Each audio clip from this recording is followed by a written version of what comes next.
नमस्कार, स्वागत है आपका इस बुलेटिन में। मैं हूं आपके साथ अवंतिका श्रीवास्तव। आज की तमाम बड़ी खबरों पर नजर डालेंगे, लेकिन उससे पहले देखिए 25 सेकंड में खबर। सीएम शिवराज आज भोपाल को देंगे 218 करोड़ के विकास कार्यों की सौगात। कई विकास कार्यों का करेंगे भूमि पूजन। संतनगर के शहीद कालानी स्टेडियम में शाम 6 बजे होगा कार्यक्रम।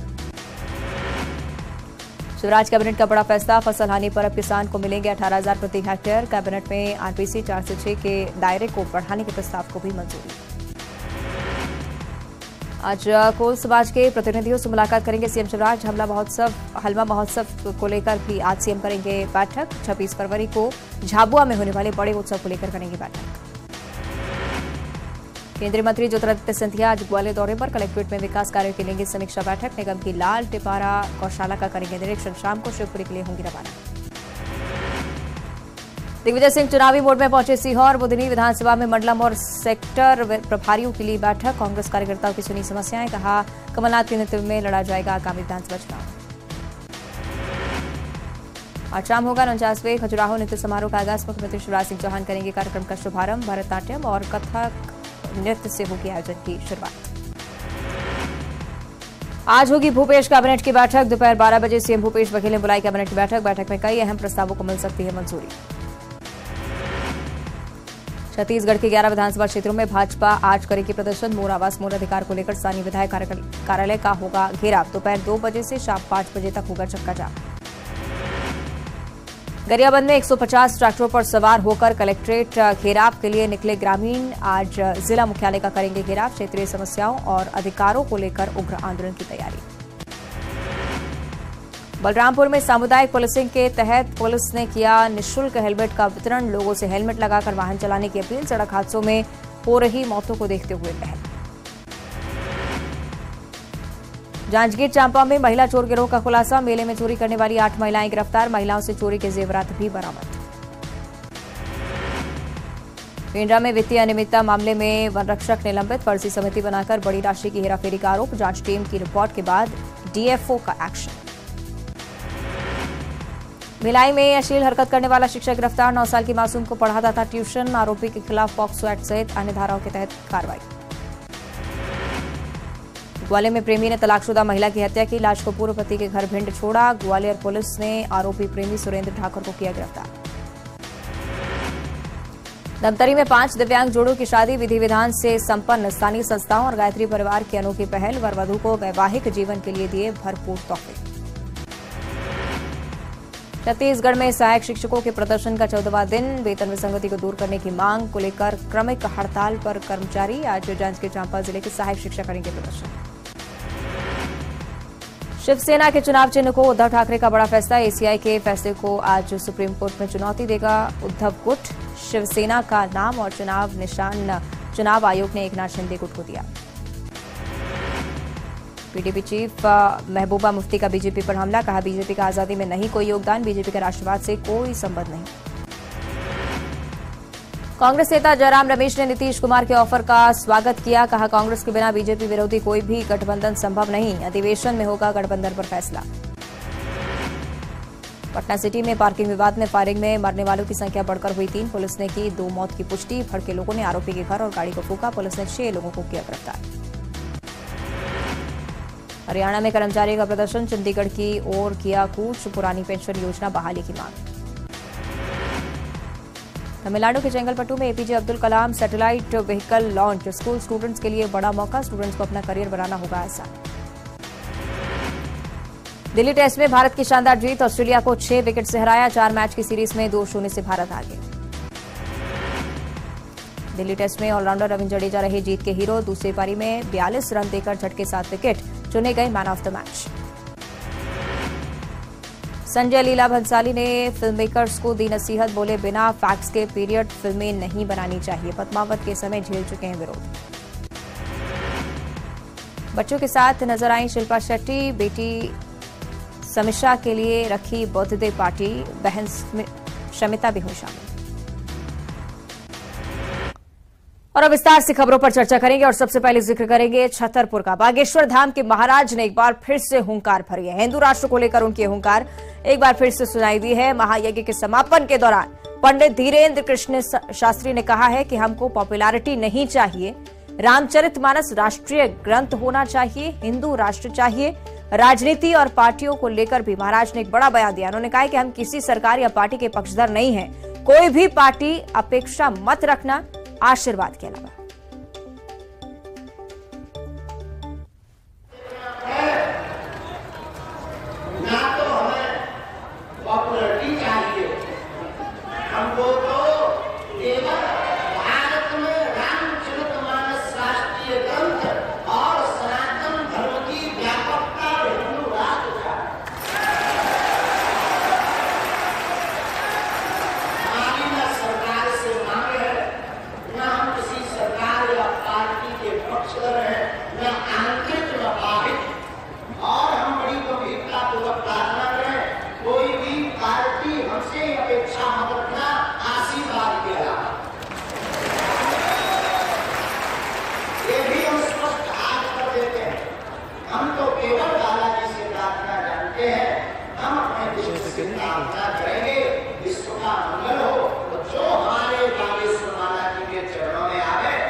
सही, नरेंद्र हमारे साथ छतरपुर से लाइव जुड़ रहे हैं, इस पर हम ज्यादा चर्चा करेंगे। नरेंद्र, ये कोई पहली बार नहीं है जब पंडित धीरेन्द्र शास्त्री इस तरह का बयान दे रहे हो, लेकिन पूरा संदर्भ हम समझना चाहेंगे, किस वजह से उन्होंने ये सारी बातें कही।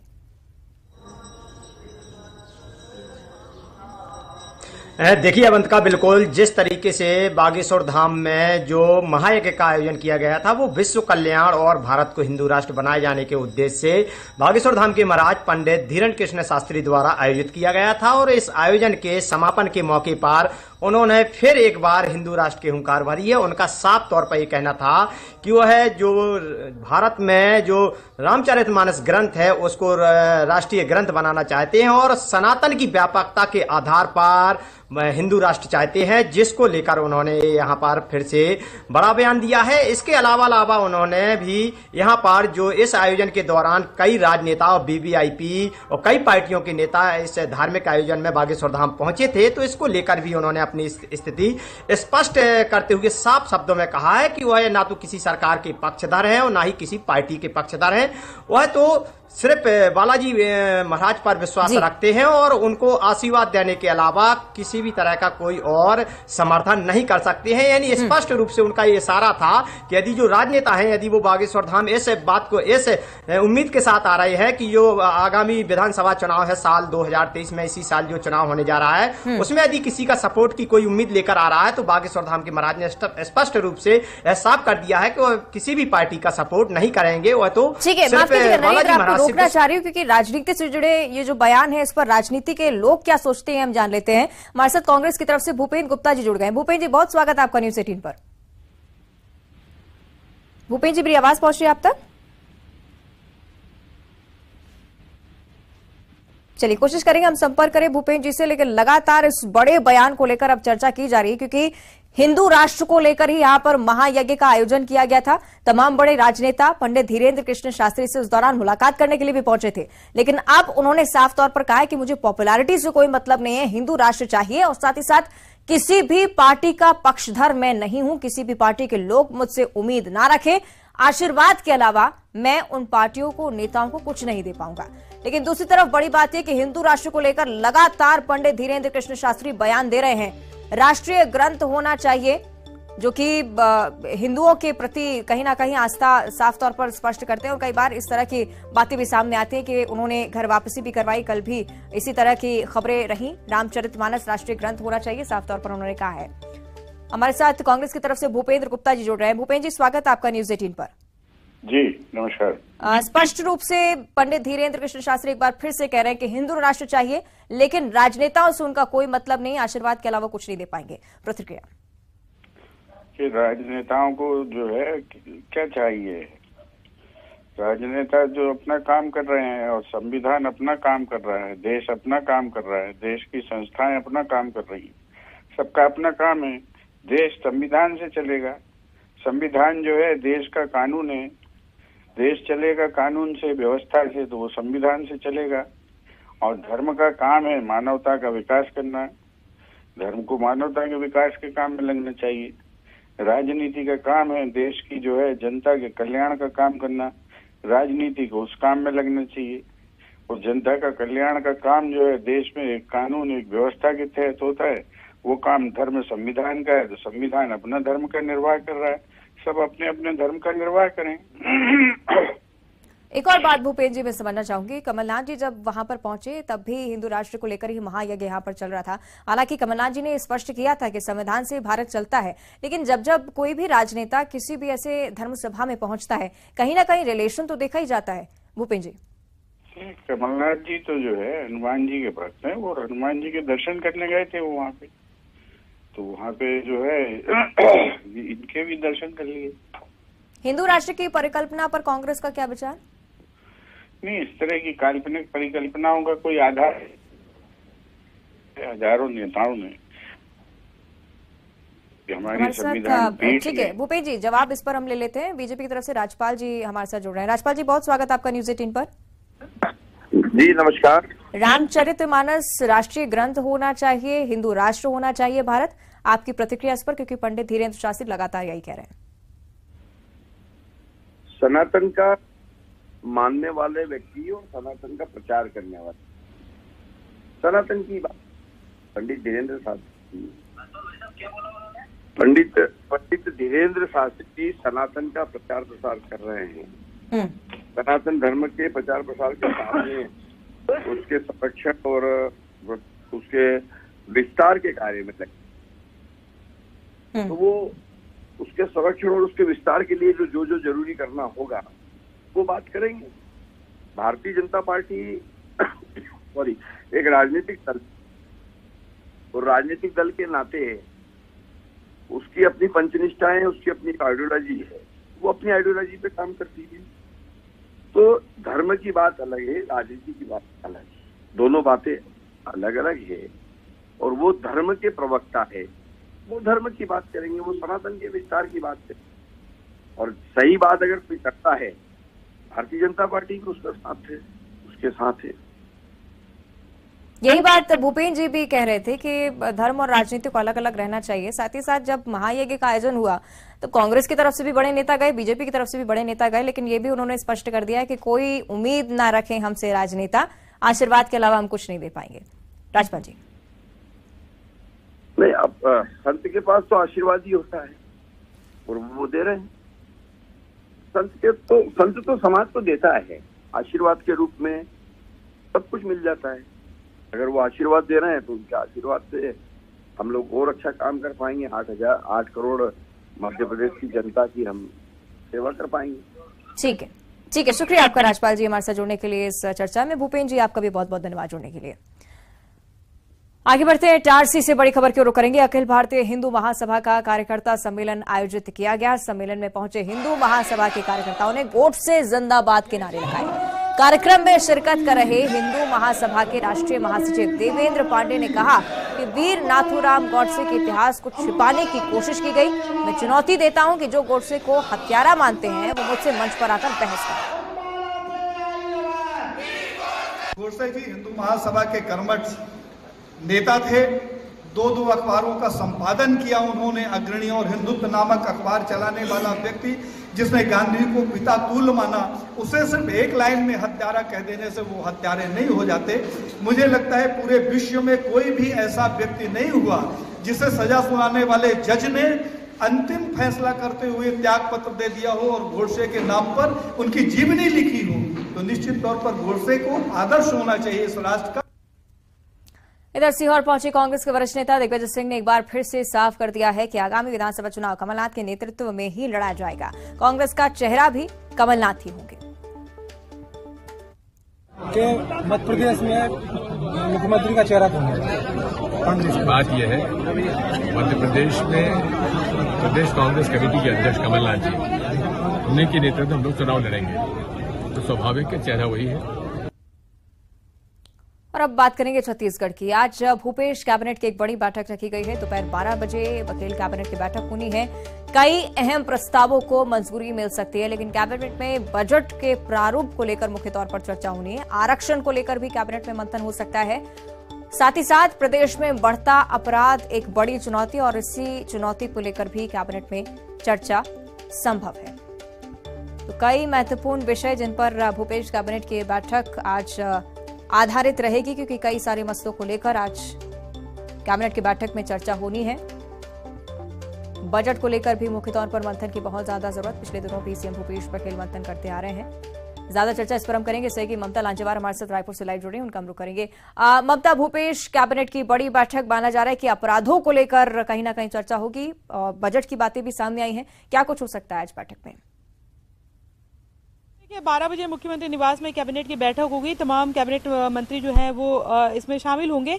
बजट सत्र के पहले ये बैठक हो रही है, तो जाहिर तौर पर बजट का संभावित प्रारूप क्या होगा, इस पर क्या ऐसे मुद्दे हैं, जो योजनाएं हैं हो सकती हैं जो लोगों को आकर्षित करें, इन तमाम मसलों पर चर्चा होगी। और इसके साथ ही अगर हम बात करें तो पूरे प्रदेश में जो बढ़ते अपराध हैं और जिस तरह की तस्वीर अभी जो है वो राजधानी रायपुर की आई है, और वो एक बहुत दहलाने वाली घटना है कि किस तरह से एक युवक जो है वो सारे राह जो है वो गंडासा लेकर एक नाबालिग को लेकर चल रहा है और उसने जो है उसको गोद कर घायल कर दिया। तो ये तमाम ऐसे मसले हैं कि कहीं ना कहीं अपराधों पर किस तरह से नियंत्रण किया जा सके, और पुलिस लगातार जो है वो कामयाब नहीं दिख रही है।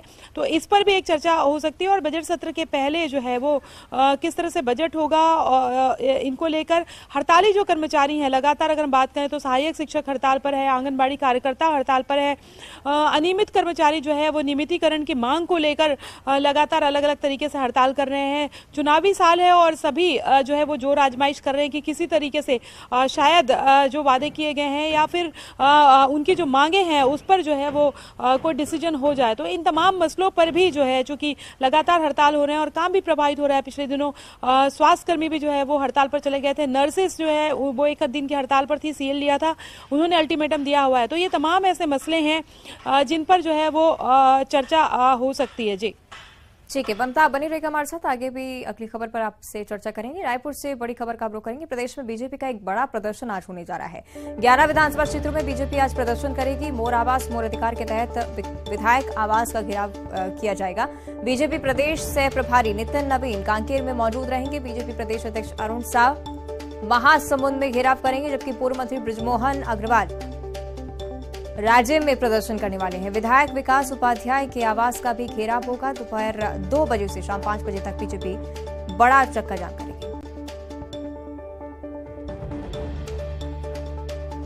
सहयोगी ममता हमारे साथ लगातार जुड़ी हुई है, इस पर भी चर्चा उनसे करेंगे। ममता, चक्का जाम और प्रदर्शन का सिलसिला लगातार बीजेपी की तरफ से चलाया जा रहा है, आज क्या कुछ होगा? बिल्कुल, देखिए आज भी 2 बजे से लेकर 5 बजे तक चक्का जाम होगा। इस बार जो प्रदर्शन है वो मोर आवास मोर अधिकार को लेकर प्रदर्शन किया जाएगा और चक्का जाम की स्ट्रेटेजी पे ही बीजेपी अभी काम कर रही है। अलग अलग जो घटनाएं होती हैं उसको लेकर जो है विरोध प्रदर्शन का तरीका जो है उसको लेकर ये किया गया है कि अमूमन आप देखेंगे कि चक्का जाम ही किया जा रहा है, ताकि कहीं ना कहीं ध्यान आकर्षण जो है वो और तेजी से हो सके। क्योंकि जब चक्का जाम होता है और जो परिस्थितियां होती है तो उससे कम से कम एक तरह से कहें कि वो चर्चा में भी जो आती है और प्रशासन और थोड़ी शासन की मुश्किलें भी बढ़ती है। तो आज अगर हम बात करें तो भाजपा प्रदेश सह प्रभारी नितिन नवीन जो है वो कांकेर में जो विधायक निवास के बाहर धरना देंगे और चक्का जाम करेंगे। अरुण साव महासमुंद, बृजमोहन अग्रवाल जो है वो राजीव में प्रदर्शन करेंगे और 2 बजे यहाँ पर जो है रायपुर पश्चिम के जो विधायक हैं विकास उपाध्याय उनके आवास का सरकारी आवास का घेराव किया जाएगा। और इसको लेकर जो है वो बीजेपी ने तैयारियां करके रखी हुई हैं। देखना ये है कि किस तरीके से जो है ये प्रोटेस्ट जो है वो होता है। जी ठीक है, शुक्रिया आपका ममता इस पूरी जानकारी के लिए। आगे बढ़ते हैं, दुर्ग से बड़ी खबर की ओर रुख करेंगे। 2 पक्षों में खूनी संघर्ष हुआ है, एक की मौत हो चुकी है जबकि एक गंभीर रूप से घायल हुआ है। दुर्ग के नया पारा की ये पूरी घटना है। शराब के नशे में दोनों पक्ष आपस में भिड़ गए। दोनों पक्षों के बीच जमकर लात घूसे चले, डंडे चले। पुलिस ने 3 युवकों को फिलहाल गिरफ्तार किया है। दुर्ग सिटी कोतवाली क्षेत्र का पूरा मामला। 2 पक्षों के बीच विवाद, दुर्ग से जानकारी सामने आ रही है। नया पारा क्षेत्र जहां पर विवाद हुआ, शराब के नशे में 2 पक्ष आपस में भिड़ गए और जमकर चाकू और डंडे भी चले हैं। दोनों पक्षों के बीच खूनी संघर्ष की खबर सामने आई है। 3 युवक फिलहाल पुलिस गिरफ्त में हैं। आगे की भी जांच पुलिस की तरफ से की जा रही है। तो एक व्यक्ति की मौत भी हो चुकी है जबकि एक व्यक्ति गंभीर रूप से घायल है। अस्पताल में उसे भर्ती करवाया गया है। पुलिस अब तफ्तीश कर रही है क्या वजह रही इस पूरे विवाद के पीछे, से लेकर भी अब छानबीन शुरू कर दी गई है। दोनों पक्षों के बीच ये विवाद खूनी संघर्ष में तब्दील हो गया।